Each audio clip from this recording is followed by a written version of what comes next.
What's up, everyone? Welcome to the Power Play with CJ. Today, I'm going to focus on the Vancouver Canucks goaltending situation going into to next season. Jim Benning's already come out and said Ryan Miller will be the guy. So Eddie Lack or Jacob Markstrom will get moved in all likelihood.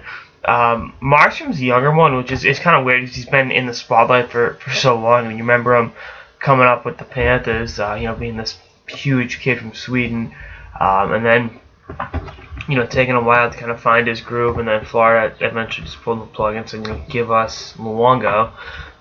They chose to take on the 35, 36-year-old goalie, as opposed to waiting for Markstrom to develop. Can't really fault him for it, but Markstrom got, and then it looked, going into last offseason that Lack and Markstrom would be the guys for Vancouver, and then the Miller signing happened, and everything kind of got thrown a little bit out of whack, but I like Markstrom a lot. I'd move Lack. I think it sounds weird, but he has a better trade value because he's got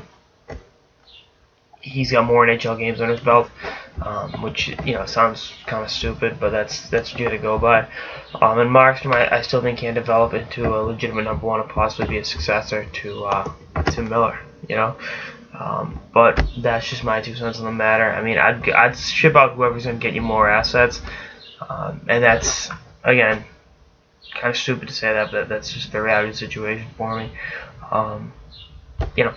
But I think Vancouver's in a good situation here because they're not under the gun to make a move, and I think they can wait it out, and if they don't get a deal they want, they can go into next season with those two guys, and that's not the worst thing in the world. So.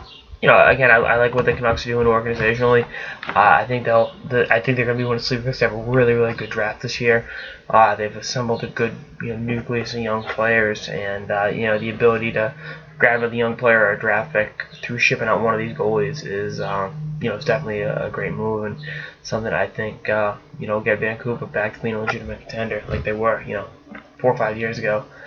Before they fell into the doldrums. It was good to see them back in the playoffs this year, but I think that they can go even further with the requisite moves this offseason. Anyway, that's all sort of the Power Play with CJ. Stay tuned for episodes for the final and beyond. Later, guys.